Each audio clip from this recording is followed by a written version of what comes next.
네, 안녕하십니까. 한국과학기술기획평가원 박영환입니다.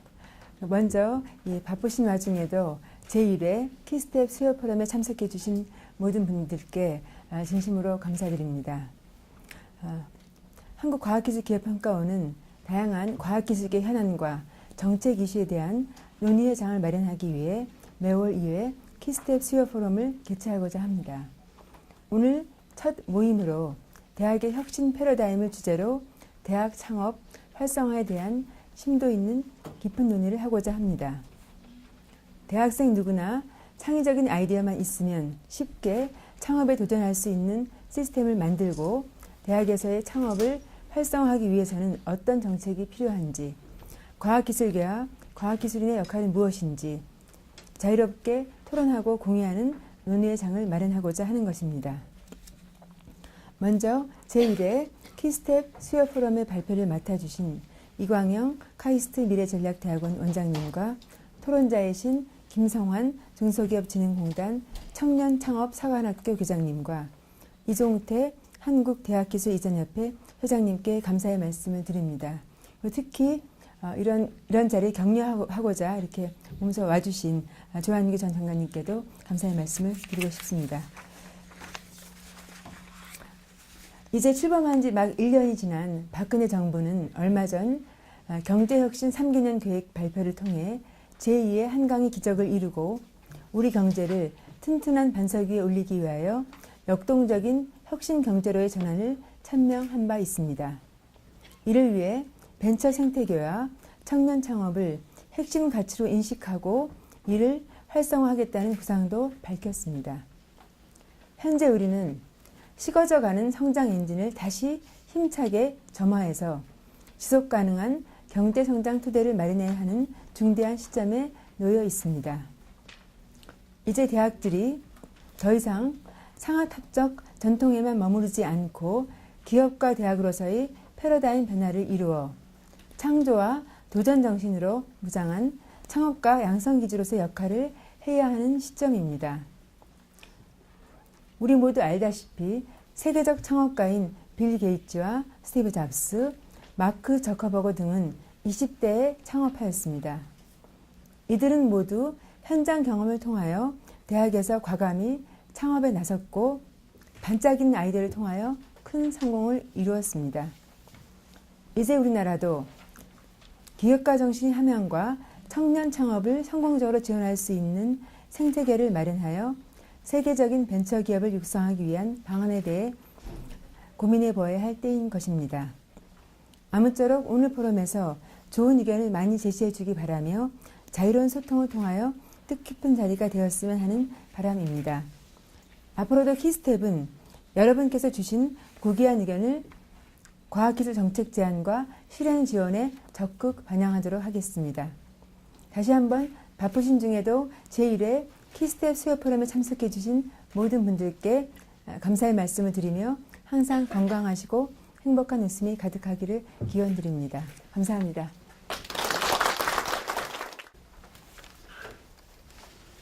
네, 안녕하십니까. 오늘 여러분들하고 창업교육연구의 3일체를 위한 대학 혁신 패러다임에 대해서 말씀을 드리도록 하겠습니다. 먼저 제 연구실에서의 경험을 좀 말씀드리도록 하겠습니다.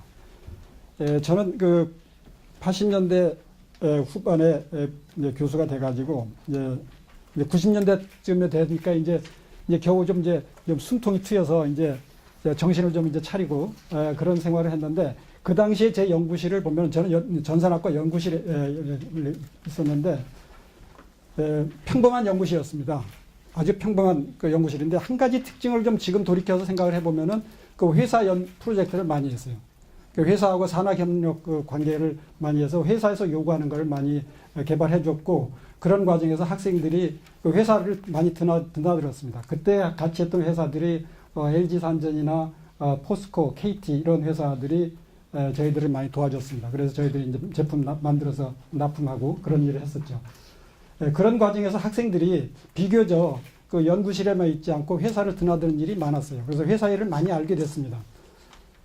그런 과정에서 제가 90년대 중반에 그 스탠포드 연구소로 이제 세바티카를 갔는데 제가 가서 보니까 놀랐어요. 그 제가 한국에서 보던 이 상황하고 거기 가서 완전히 놀란 것이 거기는 모든 사람들이 실리콘밸리에 사는 대부분의 사람들이 벤처기업을 세우고 벤처기업에 근무하고 뭐 식당에 가도 벤처기업 얘기하고 있고 아파트에서 앞집 사람 인사해도 어디 회사 이제 창업하고 있다고 그러지 윗집 사람 또 그 집에서 무리세 가지고 뭐 다투다가 얘기해 보니까 뭐 벤처기업 한다고 그러지 야 이거 온통 이 사람들이 벤처기업만 하고 있구나. 그래서 제가 크게 깨달은 바가 있어가지고 야 제가 이거 혼자만 볼 게 아니라 우리 학생들하고 같이 봐야 되겠다 해가지고 거기 있는 회사들을 제가 돌아다녔습니다. 제가 당신네 회사에 뭘 개발해 줄 테니까 프로젝트를 하자. 근데 제가 학생들을 한국에서 불러올 텐데 그 학생들은 6개월씩 교대를 한다. 학생이 와서 한 번 하면은 좋은데 그 회사 입장에서 좋은데 전 목적이 학생들 연수시키는 게 목적이기 때문에 6개월씩 내가 교대를 시키겠다고 했습니다. 그랬더니 학생 뭐 그 회사에서 할 수 없이 오케이 해가지고 이렇게 제가 그 학생들한테 제가 봤던 그 실리콘밸리 모습을 이제 구경시키기 시작을 했습니다. 그래가지고 회사 돌아다니고 이렇게 일하고 그랬는데 그때 이제 제가 제 연구실 학생들을 거의 교대로 해가지고 다 이렇게 구경을 시켰어요. 6개월씩. 한 번에 오면 한 2명, 3명씩 와서 있다 가고 거기 회사 프로젝트 이어받아서 하고 그렇게 했죠. 그랬더니 학생들이 제가 처음에 가서 놀렸던 것처럼 학생들도 이제 세상이 바뀐 겁니다. 야, 이런 세상이 있구나. 한국에서 이제 박사과정, 석사과정 공부하면은 이게 좋은 논문 써가지고 교수 되는 것이 이게 또 연구소 연구원을 취직하는 것이 최고인 줄 알았더니 이게 다른 세상이 있구나 이렇게 깨달았습니다. 근데 이제 그렇게 학생들 머릿속에 아주 그 충격을 주니까 이제 머릿속에 근원적인 질문이 시작된 겁니다. 어떻게 살 것인지. 하나는 기존에 생각하던 대로 연구소하고 교수직으로 가가지고 진출해가지고 좋은 연구를 하면서 살 것인지 또 하나는 여기 실리콘밸리에서 보던 것처럼 아이디어로 창업을 해가지고 좀 사업을 벌려볼까 이런 두 가지 고민 속에서 이제 갈팡질팡하는 학생도 많이 있고 그랬는데 제가 그 과정에서 세미나를 두 가지를 했습니다. 하나는 첫 번째는 우리 보통 대학의 연구실에서 하듯이 연구실에서 이제 연구 토픽 가지고 이제 뭐 외부 프로젝트 세미나도 하고 뭐 논문 쓰는 연구 그런 거 해죠. 그러니까 두 번째로는 사업 아이템 발굴하는 그런 세미나를 했어요. 이거는 정기적이지는 않지만 학생들이 무슨 얘기하든지 그러면은 다 모여가 앉아가지고 먹으면서도 야, 그 사업 아이템은 어떻고 뭐가 좋고 나쁘고 이렇게 계속 그런 그 세미나를 두 가지를 병행을 했습니다. 그런 과정에서 학생들이 아이디어를 가져오면은 저희들이 이제 토론하고 야, 그건 괜찮겠다. 한번 해봐라. 그럼 누가 해볼 거냐. 뭐 이렇게 해서 하나씩 이제 어쩌면 맡은 거예요. 책상 하나에서 이렇게. 그래서 제가 책상 벤처라고 이름을 붙였는데 그렇게 해서 시작한 게 김정주의 그 넥슨입니다. 여러분 넥슨 아시죠? 넥슨. 지금은 넥슨은 NC소프트까지 인수해가지고 거의 매출액이 2조가 되는 회사가 됐지 않습니까? 2조에다가 사람만 해도 한 7,000명 일자리를 만들고 있는데 이런 회사가 거기서 만들어졌고요. 그러니까 학교에 이 도둑이 들었어요. 여기는 감시 카메라 없나요? 예. 감시 카메라 학교에 도둑이 들었어요. 도둑이 들어가지고 도둑을 잡아야 되는데 저녁에 그 CC 카메라로 이제 녹화된 거를 봤습니다. 그런데 그 당시는 이제 그 비디오 테이프로 이렇게 꽂아가지고 하는 거죠. 그런데 뭐 도둑을 잡으려고 이렇게 비디오 테이프로 이렇게 다시 이렇게 보니까 전혀 안 보이는 거예요. 비만 오는 거예요. 비가 계속 오는 거예요. 366장에 비만 계속 와요. 이유는 뭐냐면 비디오 테이프를 한 번 쓰고 또 쓰고 또 쓰고 계속 쓰고 그러니까 테이프 늘어나가지고 이게 안 보이는 거죠. 거기서 착안한 것이 저걸 컴퓨터에 저장하면 얼마나 선명하게 할 수 있겠느냐. 거기서 5천억짜리 회사가 생긴 겁니다. 도둑 때문에 생긴 거예요. 그래서 지금 계열 회사를 만들어가지고 아이디스, 코르텍, INA, H프로, 아이디스 홀딩스까지 만들어진 겁니다. 그 다음에 김창범, 김병학 학생은 제가 아까 말했던 3번 실패봤던 학생. 실패하니까 더 잘하는 면도 있습니다. 예. 그러니까 지금 그 INA라는 회사는 지금은 이 앞에 것들은 다 실패받고 이 뒤에는 이 INA를 잘합니다. INA라는 회사는 무슨 회사냐면은 우리 옛날에는 그 운전면허증 그 갱신하러 가면은 뭐 이틀 후에 오라든지 뭐 집으로 보내준다든지 그랬지 않습니까? 요새는 10분 기다리라고 그래요. 그래가지고 주민등록 운전면허증을 새로 만들어줍니다. 그건 뭐냐면 INA 덕분이에요. 이 크레딧 카드, 우리 주민등록증 이거를 그 플라스틱 위에다 인쇄해준 프린트해주는 기계를 만든 겁니다. 세계 최고예요. 아주 잘 나갑니다. 이건 새로운 시장을 잡아서 한 거죠. 예. 신승욱은 또 네오이즈 친구들하고 같이, 이거 혼자 한 건 아니에요. 이제 친구들하고 같이 해서 네오이즈 아시지 않습니까? 뭐 이런 회사 만들고 그 뒤에 김준환이라는 학생이 올라왁스 만들어가지고 지금 인텔에 팔았어요. 최근에 350억에 팔았습니다. 이와 같이 하다 보니까 지금 모여서 다음 달이 5월달이죠. 5월달 스승의 날 되면 이제 학생들이 모일 거예요. 이제 애들이 다 모일 겁니다. 모여가지고 뭐 자기들끼리 이제 모여 앉아서 너희 회사는 어떠니 이제 다 돌아가면서 얘기합니다. 그럼 후배들이 앉아가지고 또 듣고 선배님 저는 그걸 이쪽에서 이런 거 해보면 어떻습니까? 이게 얘기가 이루어지는데 그러니까 다 모아보니까 이제 거의 한 매출액이 한 2조가 넘어요. 그리고 직원은 한 7천 명 이상의 일자리가 지금 생긴 것 같습니다. 그런데 이와 같이 이제 보니까 대학이 이런 생각을 하게 된 겁니다. 대학이 좀 변할 필요가 있겠다. 근래에는 너무 이게 창업이 안 되고 이게 새로운 일자리가 안 생기고 그래서 제가 오늘 말씀드린 거 그래서 대학 패러다임이 좀 바뀔 필요가 있겠다는 생각을 합니다. 마침 우리 총장님 오셔가지고 이제 잘 됐어요. 우리끼리만 얘기해봤지 안 돼요. 총장님 같은 분이 생각을 바꾸셔가지고 얘기를 해주셔야지. 다 아시지 않습니까? 우리나라 경제 뭐 1등 하는 거 많잖아요. 다 이거 지나가고요. 그런데 우리 또 전망을 보면은 잠재 성장률이 계속 떨어져가지고 이제 걱정하지 않습니까? 그리고 고용은 또 정체돼 있고요. 많이 걱정합니다. 고용 증가율은 굉장히 대기업만 성장하고 있는데 잘 안 되고 있고 그래도 가능성이 있는 그 고용은 그 벤처기업이나 이제 중소기업들이 그래도 고용을 해주고 있고 그런데 기업가 정신, 새로 창업을 해가지고 막 사장이 돼보고 싶은 생각, 나도 한번 돈을 벌어보고 싶은 생각, 이런 생각을 하는 사람들은 굉장히 최근 들어서 굉장히 줄어들고 있고 이런 것들이 있는데 또 한 가지 지표를 보면은 우리 다 같은 우리 문제예요. 이제 왼쪽은 우리나라의 50대 기업입니다. 오른쪽은 미국의 50대 기업이에요. 이 왼쪽에 있는 한국의 50대 기업 보면은 최근 40년 내에 새로 생겨서 창업된 회사는 미래에셋 하나예요. 미래에셋 하나가 근래에 창업이 됐던 회사들이고 이 오른쪽에 있는 미국의 50대 기업에서는 이 노란색인 것처럼 다 대부분이 근래에 생겨서 그러니까 30년, 40년 내에 창업이 돼가지고 이렇게 커진 회사입니다. 그러니까 미국에서는 오래된 회사들 다 밑으로 내려가든지 없어진 거예요. 근데 우리나라는 옛날 기업들이 그대로 다 상위를 차지하고 있다는 걸 봐서는 새로운 것들이 생기지 않아가지고 이것들이 그냥 자리 차지하고 있는 거예요. 이것이 잘해서 한 것도 있지만은 새로운 게 나타나지 않았기 때문에 이런 현상이 벌어진 거죠. 그래서 우리가 이런 식으로 가다가는 우리야 여기 직장에 있는 분들이 많으니까 뭐 안심할지 모르지만은 우리 은퇴하면 누가 연금을 내주고 이 나라를 이끌어갑니까? 연금 내줄 사람을 기르기 위해서도 빨리 우리가 창업을 많이 하게 해야 된다는 그런 얘기입니다. 근데 대학이 창업에 대해서는 대학은 연구하는 건데 이렇게 창업을 너무 이렇게 많이 할 필요 있냐 이런 생각을 하실 수도 있겠어요. 그런데 저는 그 스탠포드 대학의 예를 들도록 하겠습니다. 스탠포드 대학은 거기에 교수, 학생, 졸업생들이 만든 회사들이 1년에 올리는 매출액이 2조 7천억 달러라고 그래요. 2조 7천억 달러. 그러면 2조 7천억 달러 하면은 프랑스의 1년 그 GDP하고 거의 맞먹는 수준이에요.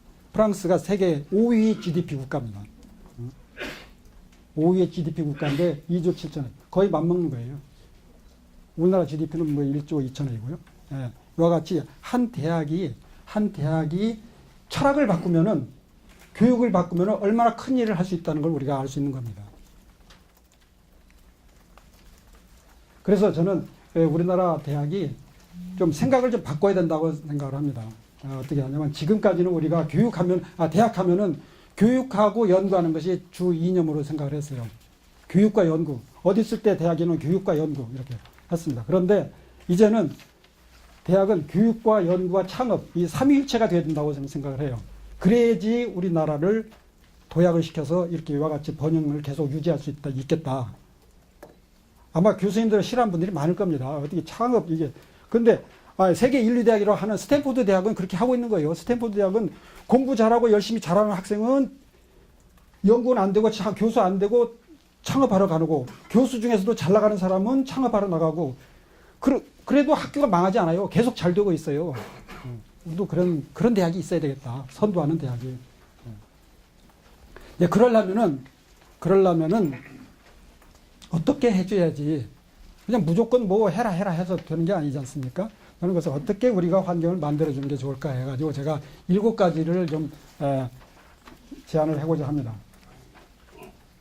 그래서 이 창업, 교육, 연구 이 삼위일체 속에서 이것이 잘 이루어지기 위한 방안인데요.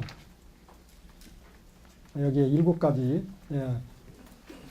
기업가 정신 교육, 그리고 교수평가, IP 발굴 보호, 요건데요. 제가 한 페이지씩 다음에, 자, 첫째, 창업과 기업가 정신 교육입니다. 대학이 왜 중요하냐면요. 거의 모든 사람은 대학을 다닙니다. 모든 사람들은 대학을 다녀요. 그러고서 대학을 마치고서 사회로 나가요. 그러니까 사회에 진출하는 가장 마지막 그 과정이에요. 그 과정에서 이 창업에 대한 기업 경영에 대한 기본 소양을 가지고 사회에 나가면은 사회에 나가서도 창업할 가능성이 많고 또 대학교 다니면서도 창업할 가능성이 많아지는 거죠. 그리고 그런 필요성이 있는 것이고 그리고 창업 교육은 저는 지금까지 창업은 많은 사람들이 기술 개발해가지고 그걸 시제품 만들어서 생산을 해서 판매를 해서 영업이익을 내고 이와 같이 전 과정, 이 과정이 돼야지 코스닥에 상장해가지고 성공했다 이렇게 생각을 많이 했어요. 그러려면 벌써 한 5년 이상 10년이 필요합니다.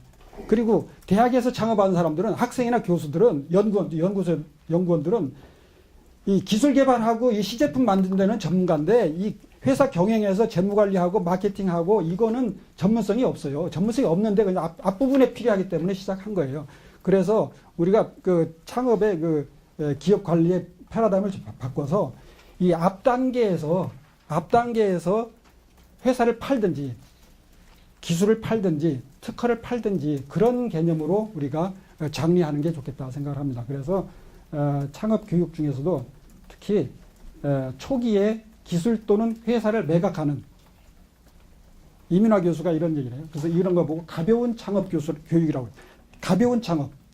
지금까지는 그러니까 기업의 풀 라이프 사이클에서 완전히 최종 성장까지 하는 거를 많이 생각을 했는데 그러지 말고 앞부분까지 해가지고 회사를 파는 미국에서 많이 하는 방법이죠. 그렇게 하면은 위험 부담도 적고 그렇기 때문에 가볍게 많은 사람이 도전할 수 있지 않을까 이런 생각합니다. 그래서 이런 거를 학생들한테 많이 가르쳐 주는 게 좋겠다는 생각이 들고요. 또 창업 교육은 대학에서 특히 그 창업에 관심 있는 학생들이 그 배울 수 있는 기회가 이 부전공 과정을 만드는 것이 좋을 것 같아요. 부전공 과정. 그래서 여기 부전공은 뭐 굉장히 자유롭지 않습니까? 이거 들어도 되고 안 들어도 되고요. 그래요. 그래서 많은 대학들이 이런 걸 했으면 좋겠어요. 근데 우리 카이스트도 보면은 많이 얘기는 하는데 시작이 안 되대요. 안 되는 이유를 잘 모르겠어요. 어떻든 간에 안 되고 있어요. 부전공을 하게 해서 하면 좋겠다. 제가 여러 번 얘기해도 잘 안 돼요.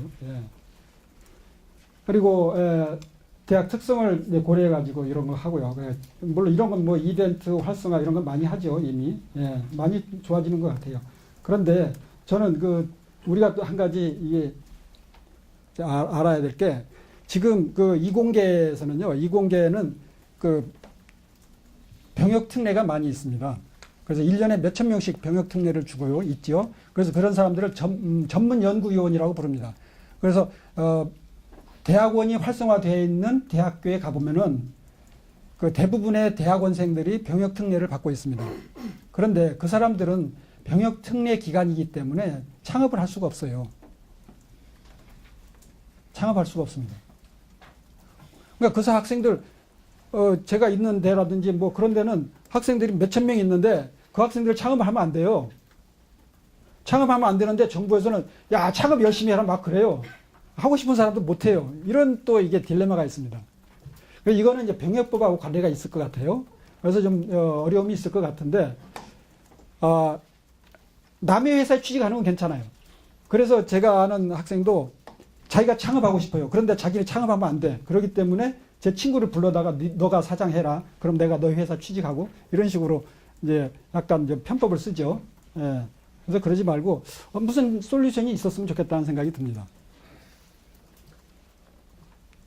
예, 그 다음에 이건 막 얘기 많이 하죠. 위험에 도전하는 정신, 패자 부활. 이걸 우리가 기회를 많이 주는 게 좋겠다. 그리고 다른 대학에서도 보면은 실패했다가 실패했던 사람들이 다시 기회를 줬을 때 잘한다. 제가 앞에서도 얘기했지 않습니까? 제 제자 중에 학생도 3번 실패해가지고 지금 회사 아주 아까 제가 설명드렸잖아요. 이 우리 크레딧 카드 이 플라스틱 위에다가 프린트하는 거예요. 종이에 프린트하는 게 아니라 플라스틱 위에다 프린트하는 겁니다.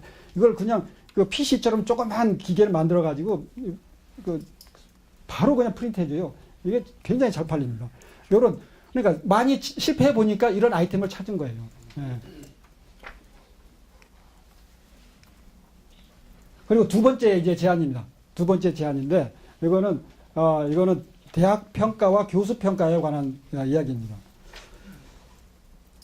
제가 이제 앞에서 저희 이제 연구실 경험을 말씀드렸는데 저 자신을 이렇게 돌이켜 보면은 저도 90년대하고 2000년대 초까지는 이런 창업에 대해서 열심히 관심 갖고 학생들하고 뭔가 많이 하다가 2000년대 중반쯤 오면서 제가 조용해졌어요. 조용해요. 예. 야, 이거 몸살이야지. 이게 잘못하면 큰일 나겠군. 이런 생각이 들었습니다. 뭐냐면 이게 막 서서히 쪼여오는 것 같은 느낌을 들었어요. 누가 특별히 저를 갖다 조사하고 그런 적은 없습니다. 그러나 야, 이러다 이거 큰일 나겠는데? 야, 조심해야지. 이런 게 자꾸 조여오는 느낌을 들었어요. 그건 뭐냐면은 이게 논문 실적, 이게 논문 개수 따지고 SCI 이게 점수 내라고 그러고 또 감사, 감사 이런 것도 하고요. 그래서 야, 이게 그러니까 위축돼 가지고 연구실에서 야, 학생들 야, 우리 논문 쓰자. 논문 써. 논문 쓰는 게 좋은 거야. 안전해. 그렇게 되는 것 같습니다. 그래서 저는 지금쯤은 우리도 좀 SCI 요거에서 좀 해방될 때가 되지 않았는가. SCI는 선진국에서는 거들떠보지도 않잖아요. 유독 우리나라가 우리가 하니까 중국도 좀 따라하는 것 같아요. 일본도 신경 안 쓰잖아요. 왜 우리가 선진국 걸 많이 모방을 하고 잘해요. 근데 왜 이런 건 모방하지 않는지 모르겠어요. 그래서 저는 이거 SCI 이건 대학가 이게 칙능풀하고 마찬가지라고 생각이 들어요. 그리고 또 감사. 저도 이제 아까 그랬잖아요. 자꾸 쪼여오는 느낌을 들었다고. 그러니까 사회가 이제 결국 이제 투명화되니까 모든 걸 이제 뭐 잘 관리해야 되죠. 물론 그렇습니다. 그런데 왠지 느낌이 자꾸 이게 잘못되면 큰일 날 것 같은, 잡혀갈 것 같고. 그러니까 상당히 위축되는 것 같아요. 그래서 저는 이거를 너무 지나치게 경직되게 이렇게 감사하고 그런 거는 좀 그러니까 뭐 연구비 쓰는 사람 입장에서 이런 얘기하면 뭐 지가 뭐 편하려고 한다고 오해할지 모르겠어요. 여기서 연구비 많이 주시는 키스텝 연구비 주는 데죠. 그래요? 예. 그래서 저는 이게 영국의 자동차 산업의 이 사례와 좀 비교할 수 있다고 봐요. 그래서 아시겠지만 적기조례라는 거 있다고 그래요. 제가 다음 페이지에 말씀드릴 건데 이게 저는 이제 SCI는 우리나라 대학의 이게 칙능쿨하고 똑같다고 봐요. 겉에서 보면은 아마 위에 분들이 보시면은 이게 다 숲이 우거져서 좋아 보일 거예요. 그런데 그 속에서는요, 이렇게 칡렁쿨이 나무들 다 올게만 가지고 다 이제 조여들고 있습니다. 그래서 한 번쯤은 이렇게 칡렁쿨을 이렇게 걷어내는 일도 한 번씩은 필요하겠다. 이런 생각이 들고요.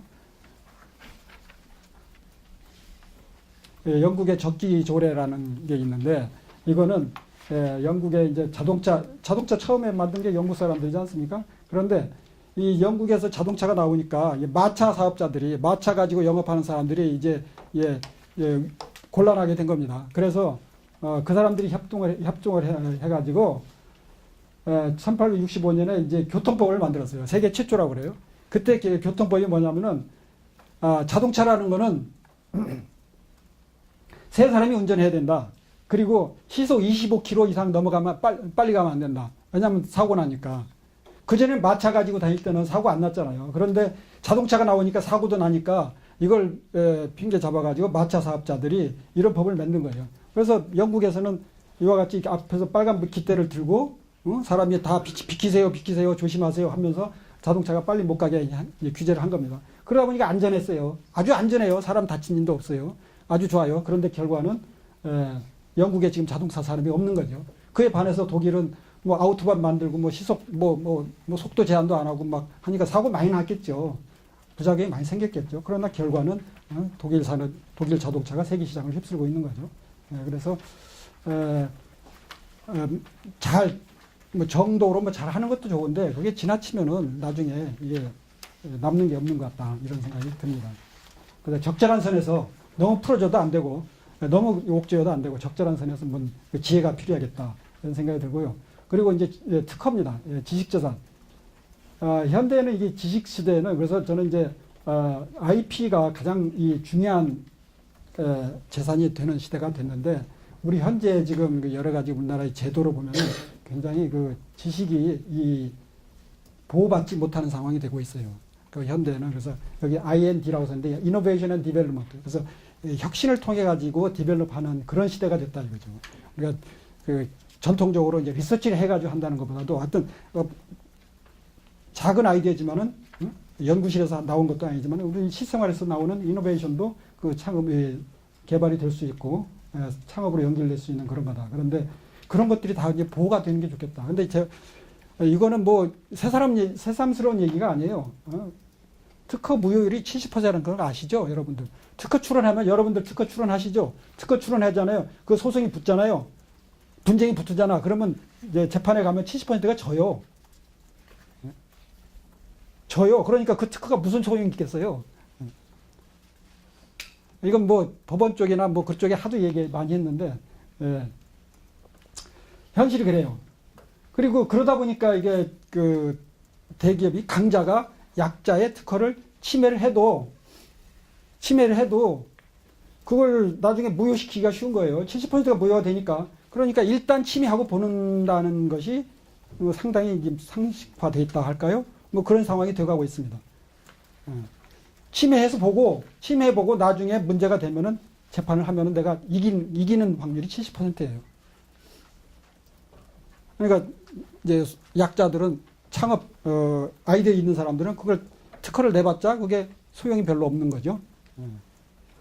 그런 걸 또 해줘야 되고요. 또 네 번째는 기술 평가.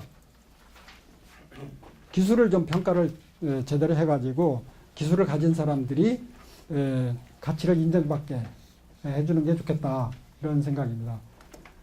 기술 평가를 해가지고 자본 조달도 할 수 있고 담보로 융자 지금 하고는 있어요. 많이 좋아지고 있습니다. 그런데 좀 더 좀 파격적으로 코스닥 상장도 용이하게 해주고 그래서 이제 이런 기술을 평가가 잘 되면은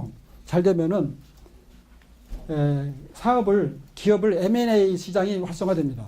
지금은 기술 평가가 잘 안 되기 때문에 이 회사를 처음에 만들어 놓고서 이걸 팔고 싶은데 이게 거래가 잘 안 되는 거거든요. 근데 이런 것들 평가가 잘 되면은 중간에 팔 수가 있고, 그걸 중간에 팔 수 있다는 걸 알게 되면은 많은 교수나 학생들이 또 연구원들이 창업을 해가지고 그 길로 중간에 파는 그런 시장이 열려서 거기에 도전한 사람이 많아지는 거죠.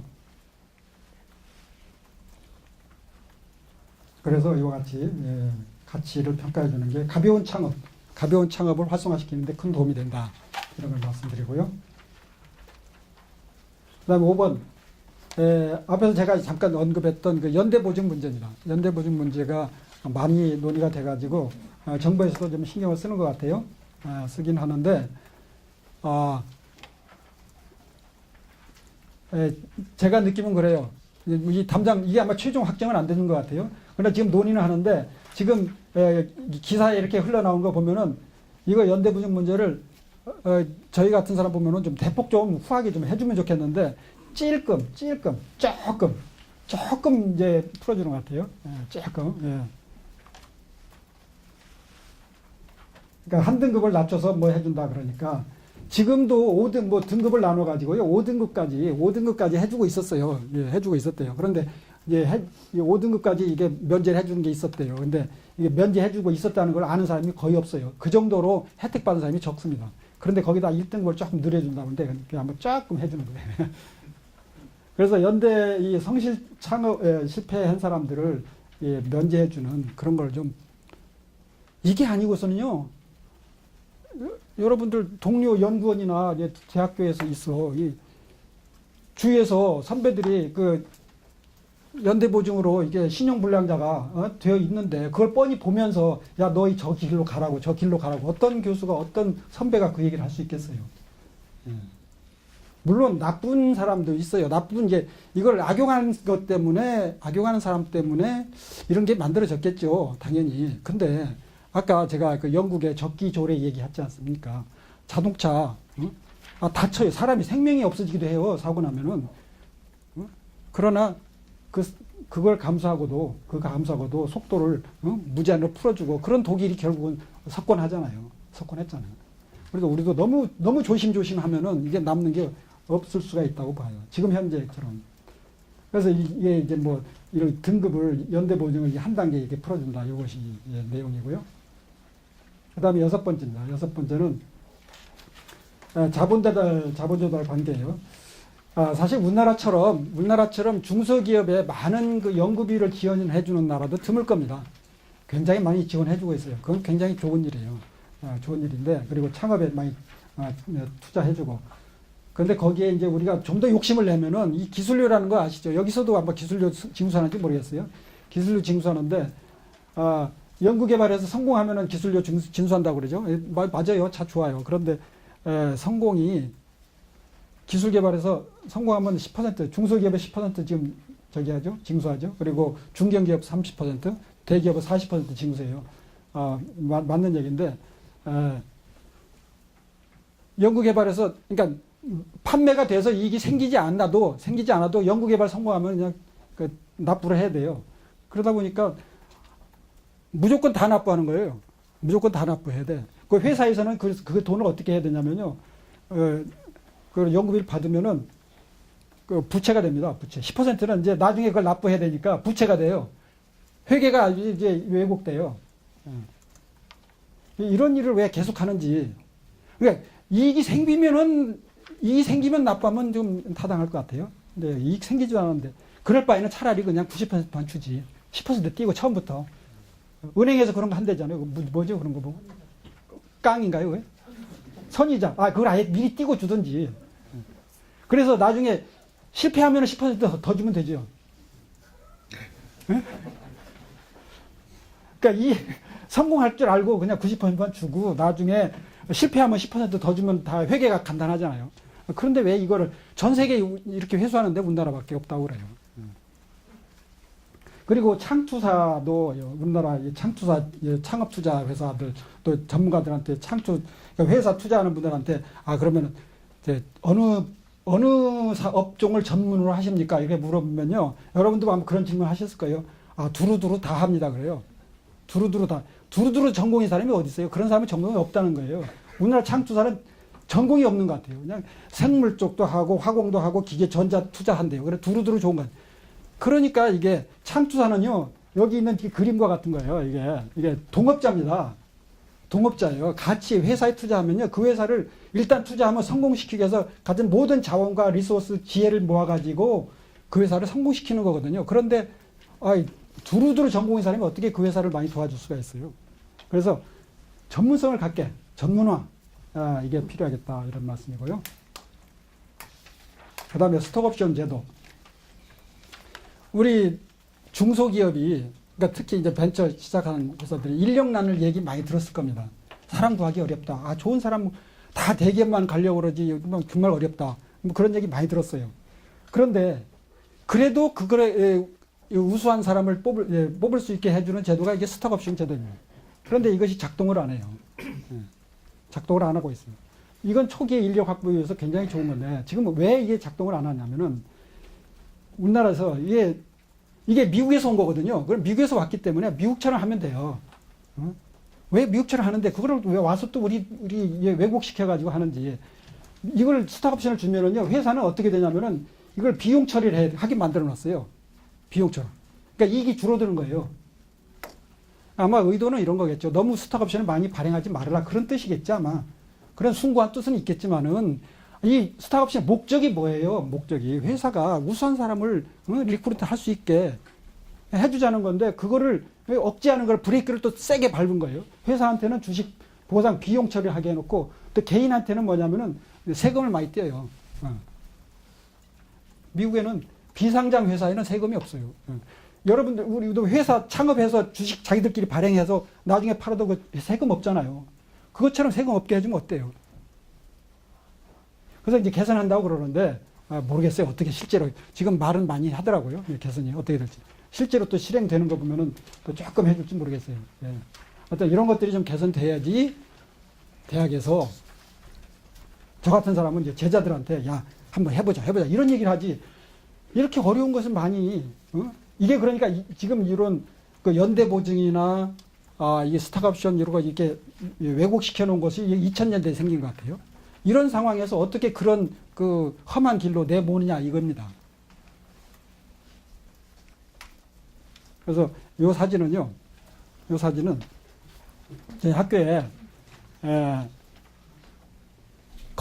제가 거위를 키웁니다. 연못에다가 한 10년 넘었어요.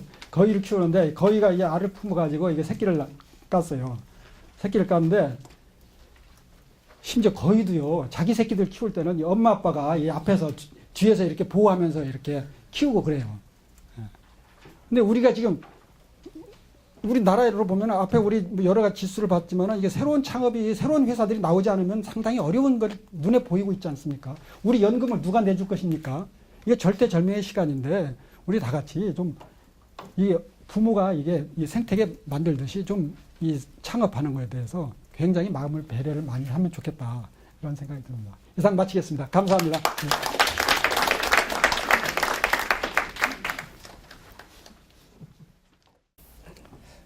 예, 감사합니다. 청년창업사관학교 김성환입니다. 우선 저희 그 청년창업사관학교를 간단하게만 소개를 좀 드리겠습니다. 그 글자 그대로 정부에서 청년들의 창업을 활성화시키기 위해서 만든 기관입니다. 중소기업진흥공단에서 운영을 하고 있고요. 현재까지 개교를 한 지 3년이 됐습니다. 그래서 3년 동안 저희가 한 실적을 조금 자랑을 해드리면 3년 동안 이제 680개의 창업 업체가 생겨났습니다. 그 매년 저희가 한 250명 정도를 이렇게 뽑아가지고 양성을 하고 있고요. 그 중에 이제 그 중간에 평가를 해서 중간 탈락도 좀 시키고 해서 최종적으로 창업을 성공을 한 게 그 해마다 보면은 뭐 매년 한 220개 정도, 토탈해서 680개가 지금 창업을 했습니다. 여기서 그 창업을 해서 제일 중요한 게 요즘에 보면 일자리거든요. 일자리가 아직 뭐 몇 년 되지는 않았습니다. 첫 해 창업한 기업들도 이제 2년 된 거거든요. 그리고 두 번째 창업한 회사도 이제 1년 됐고, 이제 그런 상태이긴 한데, 현재 일자리가 한 2,200개 정도가 창출이 돼 있고요. 그리고 매출은 한 1,400억 정도. 그리고 아까 교수님 뭐 지식재산권 별 필요 없다고 말씀하셨는데, 그래도 필요한 게 지식재산권입니다. 이쪽이 한 2,100건 정도 이렇게 등록이 돼 있고, 투자 유치 같은 경우에도 한 170억 정도 이렇게 투자 유치가 되어 있습니다. 이렇게 성과는 좀 잘 내고 있는 그런 상황입니다. 청년창업사관학교에서 주로 대상으로 하고 있는 데들은요, 39세 이하를 대상으로 합니다. 39세 이하를 이 창업에 있어서는 청년으로 보고 있는 겁니다. 교수님께서 좀 말씀을 하셨는데, 이 청년들의 창업이 상당히 중요합니다. 제가 갖고 있는 이 통계 자료를 하나 보면, 97년도에 이제 IMF 금융위기가 있었고요. 그리고 2000년대 후반에 국제금융위기가 있었는데, 이 이후에 창업이 굉장히 활성화돼가지고, 창업한 기업체 수는 굉장히 많이 늘어났습니다. 2000년에 이 신설 범위수가 한 6만 1000개 정도가 됩니다. 그리고 2011년에 보면 한 6만 5천 개 정도, 한 6% 정도가 이렇게 늘어났습니다. 그런데, 요거하고 이제 반대로 20대에서 30대 CEO 비중을 이렇게 따져보면 2000년대에는 한 54.5%가 됐습니다. 근데 2011년도에는 19.5%다 급감을 했습니다. 35% 정도가 이렇게 떨어진 거죠. 이제 이렇게 된 이유를 저희가 이렇게 조금 분석을 해보면 청년들이 실패에 대한 두려움이 굉장히 많고요. 그리고 기술 창업, 사업화에 대한 어려움을 굉장히 많이 느끼고 있습니다. 교수님 말씀하신 대로 이 대학 교육에 있어서도 약간 좀 문제는 있는 것 같고요. 그리고 요 기간 동안에 창업을 했다가 실패하신 분들이 또 굉장히 많기 때문에 그걸 보고 굉장히 이렇게 좀 얼어붙지 않았나 하는 그런 생각이 듭니다. 그 창업 업체 수가 늘어난 것 자체는 40대가 넘어가는 분들의 그 생계형 창업들이 굉장히 많이 늘어나가지고 통계적으로는 굉장히 많이 늘어난 걸로 되어 있습니다. 근데 이렇게 질적으로 보면은 굉장히 좀 악화가 되어 있는 그런 상황입니다. 그러다 보니까 앞으로의 한 10년, 20년 후의 미래를 보게 되면 나이 드신 분들이 은퇴를 하게 되면은 지금 20, 30대가 이제 그 주축을 이루게 되게 되어 있는데 그분들의 수가 급감을 하기 때문에 이 경제 성장의 추동력 자체가 굉장히 떨어질 그럴 위험성이 있는 거죠. 그래서 이런 관계 때문에 그 청년들의 창업이 굉장히 중요하게 되는 것이고요. 그 정부에서도 저희 그 청년 창업 사관학교를 설립을 해가지고 일조를 하려고 이렇게 그 계획을 했던 것입니다. 그리고 청년 창업 사관학교가 말씀드린 것처럼 그 어느 정도 이렇게 성과를 내고 있기 때문에 계속 요 사업을 확대를 하고 있습니다. 그래서 저희만 하는 게 아니고 요즘에 보면은 그 창업 선도대학이라고 있고요. 그 사관학교형 선도대학 해서 이런 것들을 계속해서 늘리고 있습니다. 정부 정책은 이제 그런 쪽으로 좀 가고 있습니다. 이 대학교에서의 그 창업 교육 관련해가지고 그 교수님 말씀하신 대로 꼭 필요하다고 저도 생각이 됩니다. 말씀드린 것처럼 저희한테 입교가 돼 있는 그 청년 CEO들의 얘기를 들어보면 학교에서 배우던 거하고 실제로 사회에 나와서 행동하던 그 창업에 대해서 좀 도전을 하려고 할 때 그런 과정에서 너무 많은 애로를 느끼고 있기 때문에 완전히 새로 시작하는 그런 그 느낌을 가지고 한다고 합니다. 그러다 보니까 배울 게 그만큼 많아지고 그 미국에 있는 그런 CEO들에 비해서는 그만큼 뒤처지게 되는 그런 현상이 나타나게 되는 것이죠. 그래서 꼭 필요하다고 생각이 됩니다. 또 한 가지가 이제 저도 하나 좀 제안을 드리고 싶은 게 있는데 그 창업 활동을 하는 데 있어서 교수님도 말씀하셨지만 이게 학점하고도 좀 연계가 됐으면 좋겠습니다. 그 저희 그 청년 창업 사관학교라든지 아니면은 그 선도대학에서도 보면은 거기에 선도대학에서 창업 활동을 하고 있는데 그 창업 활동하는 사람들이 대부분이 다 그 졸업을 했든지 아니면 졸업을 뭐 한 6개월, 1년 정도 이렇게 남겨둔 그런 사람들이 꽤 많이 있습니다. 그런데 그 졸업을 한 6개월, 1년 정도 이렇게 남겨둔 사람들 같은 경우에는 졸업하는 것 자체도 상당히 부담이 됩니다. 공부도 해야 되고 그리고 창업 활동도 해야 되고 이제 그런 게 있기 때문에 이 창업 활동 자체를 어느 정도까지는 창업 활동 자체를 학점으로 인정하고 뭐 논문으로 인정하고 하는 이런 정도의 그런 제도 도입이 좀 필요하다고 생각이 됩니다. 제가 알기로는 그 대구 경북 쪽에서는 일부 그 경일대학교 쪽에서 좀 시행을 하고 있는 거로는 알고 있는데 너무 이렇게 그 소규모적으로 할 건 아니고 좀 확대를 해서 시행해야 될 필요성이 있다고 생각이 됩니다. 저희 그 사관학교 측에서도 올해 이제 중점 추진으로다가 그쪽을 좀 잡고 있는데요. 그래서 학교 측하고 좀 접촉을 해서 이런 부분들을 좀 한번 해결해 보려고 노력은 하고 있습니다. 그리고 좀 전에 좌장께서 말씀하신 그 중진공 그 연대보증제도에 대해서 간략하게 조금만 설명을 드리겠습니다. 이 연대보증제도는 계속해서 조금씩 그 개선이 되고 있습니다. 뭐 대폭적으로 개선이 되면 눈에 확 띄는데 그렇지 않아가지고 좀 교수님께서도 좀 그 불만을 좀 말씀을 하셨었는데 연대보증제도가 개선이 된 게 크게 개선이 된 건 한 2년 정도 됐습니다. 그때는 뭐가 있었느냐면 현재 연대보증제도가 만약에 아버지가 사업을 하게 되면 부인 그리고 어떤 경우는 아들까지도 연대보증을 하는 그런 제도가 있었거든요. 근데 그게 2년 전에는 그게 금지가 되어 있습니다. 겉으로 이렇게 확 나타나지 않는데 실질적으로는 그게 상당히 큰 거죠. 그래서 아버지가 만약에 사업을 한다면 본인만 연대보증을 쓰는 그런 쪽으로 지금 개선이 되어 있는 상태고요.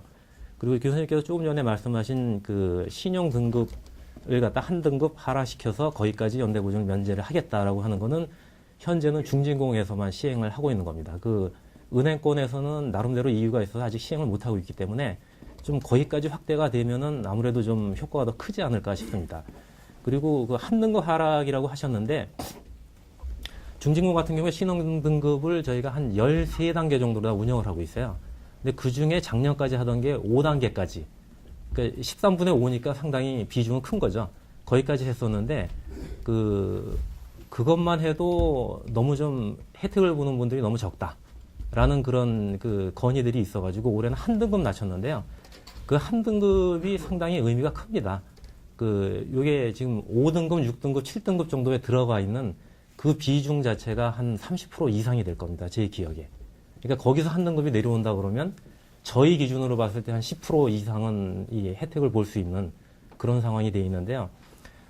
좀 전에 말씀드렸다시피 그 중진공에서 하는 것들이 그 어떻게 보면은 이 사회적으로 큰 호응을 못 얻고 있는 것 자체가 이 사업을 하시는 분들이 중진공에서만 그 융자라든지 이런 걸 혜택을 받고 있는 게 아니고 대부분 금융기관하고 다 관계가 되어 있습니다. 그래서 저희가 그런 걸 면제를 해준다 그래도 그 금융권에서 다른 은행에서 이렇게 묶여 있으면 그 실제로 기업하시는 분들은 혜택이 전혀 없다라고도 볼 수가 있거든요. 이런 부분들이 좀 해소가 돼야 실질적으로 좀 혜택이 있지 않을까 하는 생각입니다. 예, 일단 이렇게 마치겠습니다.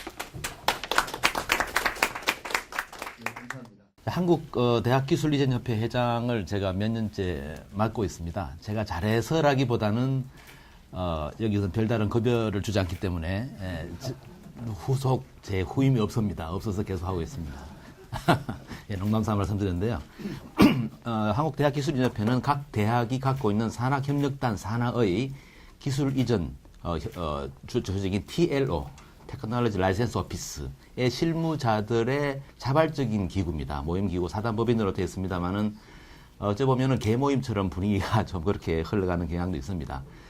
대학교에서 TLO라고 하면 공식적으로 기구는 되어 있습니다만은 학교에서 조금 좀 대접을 받지 못하고 있습니다. 학교는 교육하는 기관이지 어떻게 기술 이전이 학교의 고유 업무인가라고 생각하는 분들이 총장님 이하 많은 분들이 그걸 생각하고 있기 때문에 TLO 존재 이유를 잘 이해를 못하고 있고 따라서 그러다 보니 전임으로 이렇게 전임으로 일하시는 분들이 없고 되게 비전임이고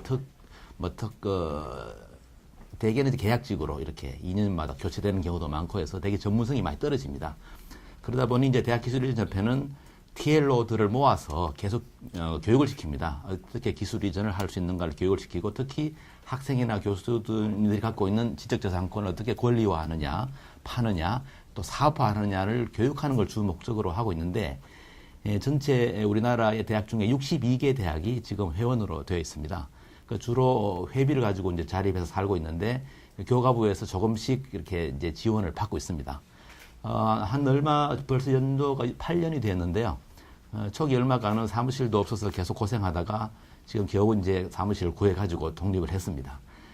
사실 저희가 볼 때 TLO 역할은 대단히 중요한데 학교에서 이렇게 평가를 받지 못하는 이유 중에 하나는 교수님들의 평가 제도 자체가 문제가 있습니다. 아까 이미 지적을 하셨습니다만은 SCI 논문 수가 거의 절대적입니다. 그러다 보니 기술 이전이 얼마나 어려운 것인데 그거에 대한 그 평가가 없고 또 국가 과제를 수주하는 데 있어서 SCR을 많이 쓴 사람이 과제를 잘 땁니다. 평가 점수가 높습니다. 기술 이전을 해본 사람에 대해서는 별로 배려가 없습니다. 그러니까 실질적으로 사업화에 경험이 있는 분들이 과제를 따는 것이 되어 있지 않습니다. 이런 거 제가 참 답답한 이야기고요. 기술이전협회는 이제 그 기술 이전을 돕기 위해서 1년에 4번씩 포럼을 열어가지고 잠재적 구매자와 대학의 발명자를 만나게 해줍니다. 그래서 이제 기술 이전을 시켜보는데 1년에 그런 그 기술이 저희 직접 1차 토론에서 이루어지는 일은 거의 없고 한 1차, 2차 만남을 통해서 이루어지는 금액 수가 1, 2천만 원이 되기 힘든 도대체 이거는 실적이라고 말할 수 없는 정도로 이렇게 힘듭니다. 지금 대학교에서 기술 이전 실적을 보면 큰 학교는 물론 큽니다. 근데 저는 전체 대학을 보고 말씀드리는 건데 대개 큰 학교에서 이전에 하는 1년 실적이 1, 2억, 3억 이렇습니다. 그거 가지고는 중소기업도 아니고 무슨 동네 가게도 아니고 도대체 이건 명함을 내밀 수 없는 수준이죠. 그리고 지금 대학교가 이제 저희가 TLO와 관련되어 있는 기관을 보면 창업지원단이 있고요. 근데 없는 대학도 있습니다. 창업지원단이 되게 창업선도대학이라는 교과부 과제를 수주한 대학이 되게 갖고 있고요. 다음에 이제 기술지주회사를 갖고 있습니다. 창업선도대학은 주로 학생들에게 창업하는 방법과 여러 가지 교육을 주로 맡고 있고, 기술지주회사는 그렇게 창업된 회사를 자회사로 운영 지원하고 있는데, 지금 제가 볼 때 큰 문제는 기술지주회사가 별로 할 수 있는 게 없다는 것이 큰 문제입니다. TLO는 그야말로 교육이고 방법을 가르쳐 주는 것인데 실제로 사업은 대학기술지주회사가 도와줘야 됩니다. 아까 저 그리면서 앞뒤에서 거위가 도와주고 있는데 우리나라에서 왜 창업이 그렇게 어려우냐 하면은 기술 개발도 어렵지만 영업은 너무너무 어렵습니다. 다 아시겠지만 대학교에서 영업을 배울 수 있다. 이건 불가능합니다. 아까 뭐 가벼운 창업이라고는 하셨으나 영업을 배울 수 없는 학생들에게 창업을 해라 그런 가벼운 게 없습니다. 전 무겁습니다. 그래서 제가 평소에 생각하던 것은 기술지주 회사가 영업에 대한 부담을 줄여줄 수 있는 그런 제도나 행동을 할 수 있어야 되는데 얼마나 그런 걸 못하게 되어 있냐면 예를 들어서 기술지주 회사는 자회사를 대리해서 보증을 쓸 수 없습니다. 자회사가 어떤 그 자금력이 부족하죠. 그럴 때 대주주거든요. 대주주로서 자금도 없지만 제도적으로도 지원을 해줄 수 없는 상황이라서 되게 손 놓고 기다리고 또 TLO와 협력 관계에 있어서 서로 협력이 잘 안 됩니다. 이런 것들이 굉장히 큰 문제입니다. 물론 뭐 큰 대학은 조금 활발합니다만 전체 대학으로 볼 때는 문제고 그래서 제가 생각해 볼 때 학생이 창업을 한다고 하면 기술만 생각하는 경우가 많습니다. 그래서 우리는 그 창업하고 엔터프라이즈십이라는 창업이라는 거하고 경영이라는 건 분명히 다른 겁니다. 저희가 이제 학교에서 이제 뭐 디파인 하기로는 창업은 단돈 1원이라도 벌 때까지가 창업이고 1원으로부터 커서 투자를 받아서 굉장히 커지는 것은 이미 그 다음 단계로 넘어간 겁니다.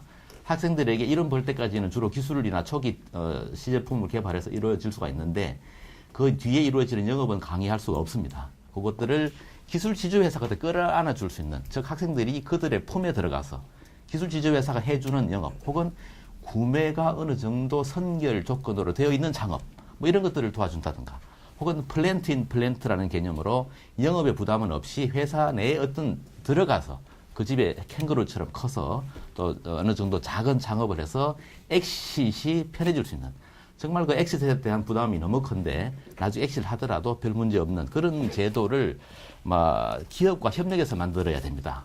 그런데 지금은 자체 펀드도 지금 제도가 뭐 이루어진다고 하지만 실질적으로 아직 펀드를 갖지 못하고 있기 때문에 우리나라 기술지주회사가 갖고 있는 자금력이 불과 큰 학교는 빼고요. 불과 몇 억, 현금으로 몇 억, 커피숍 하나도 차리기 힘든 돈을 가지고 여러 자회사를 행정적인 성과를 내기 위해서 만들었기 때문에 대부분 아마 페이퍼 컴퍼니가 대부분일 것이다. 저는 그렇게 믿고 있습니다. 이런 것들이 되지 않고서는 도저히 그 학생들이나 교수가 자회사를 통해서 창업한다는 것이 어려운 상황이고요. 또 하나 근본적인 문제가 하나 있는데 교수가 갖고 있는 특허, 발명자로서 특허를 가지고 자회사를 만들었을 때 그거에 대한 보상이 매우 불투명합니다. 문제는 성공을 했더라도 불투명합니다.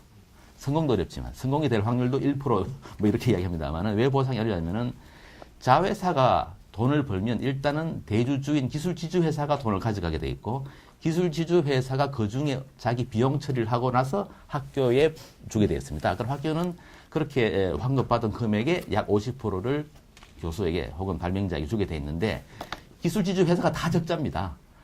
자기 비용 처분하고 나면 어떤 발명자에게 줄 돈이 아마 없을 것이다.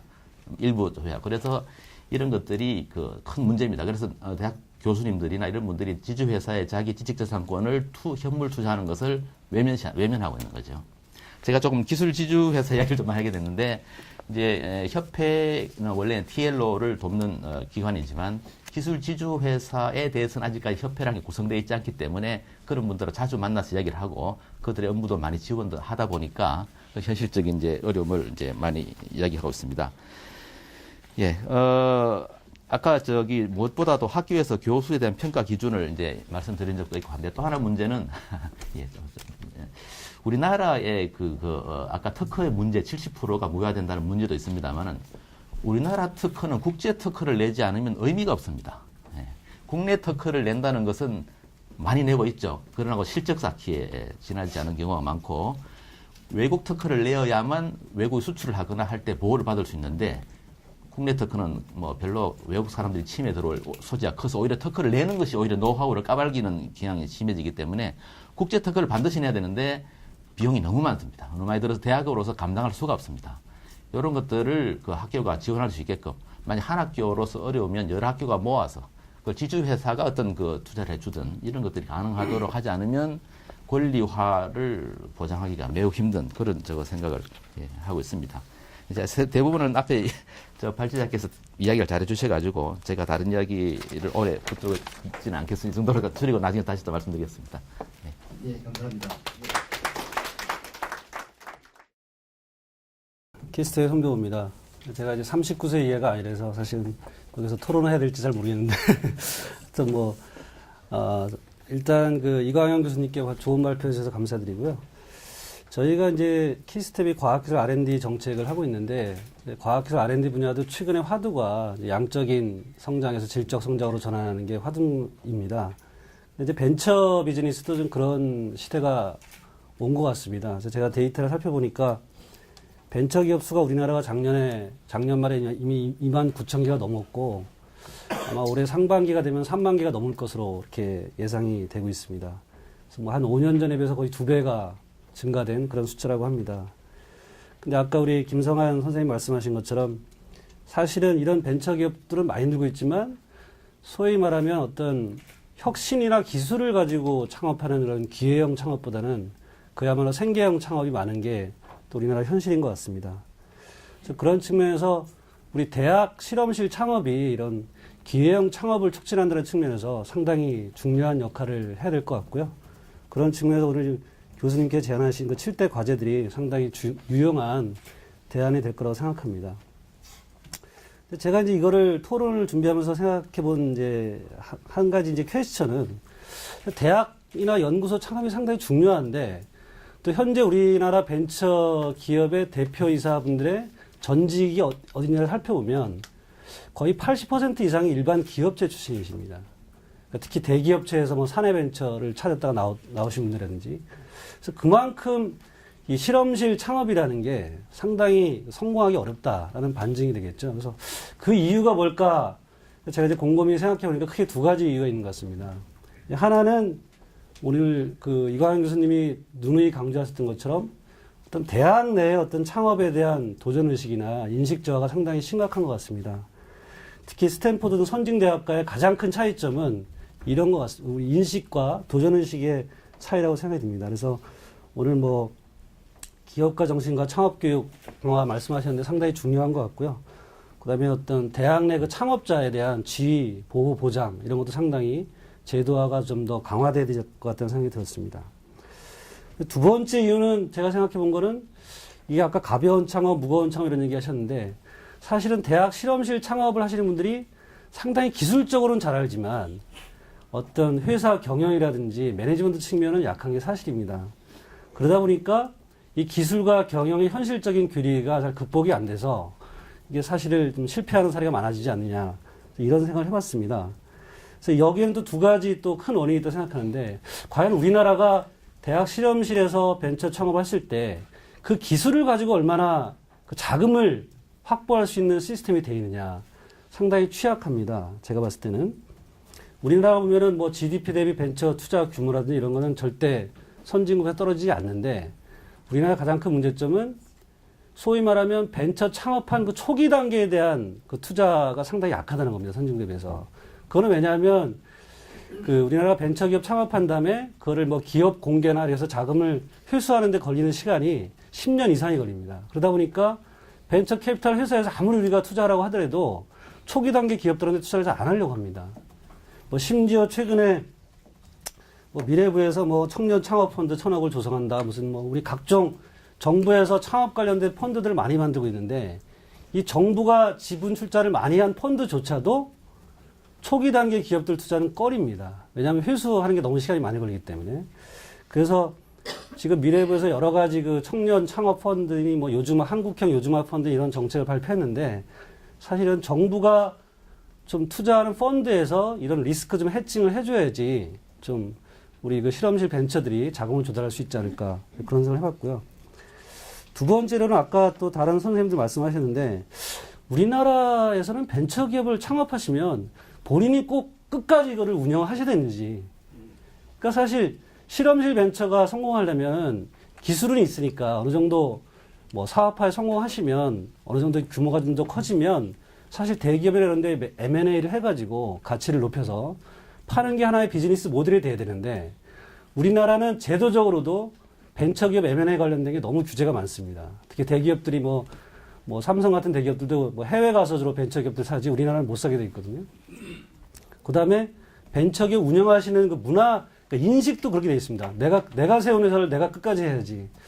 그래서 이런 것들을 좀 개선해서 특히 우리 대학 실험실 벤처가 성공하려면 이 어떤 끝까지 그 회사를 운영하는 것보다는 M&A를 통해서 대기업에 팔고 또뭐 이런 것들이 좀 활성화돼서 그 좀 미국식의 그런 벤처 비즈니스가 활성화됐으면 좋겠다는 게 제가 지금 생각해 본 바입니다. 네, 이상 마치겠습니다. 감사합니다. 감사합니다. 지금까지 뭐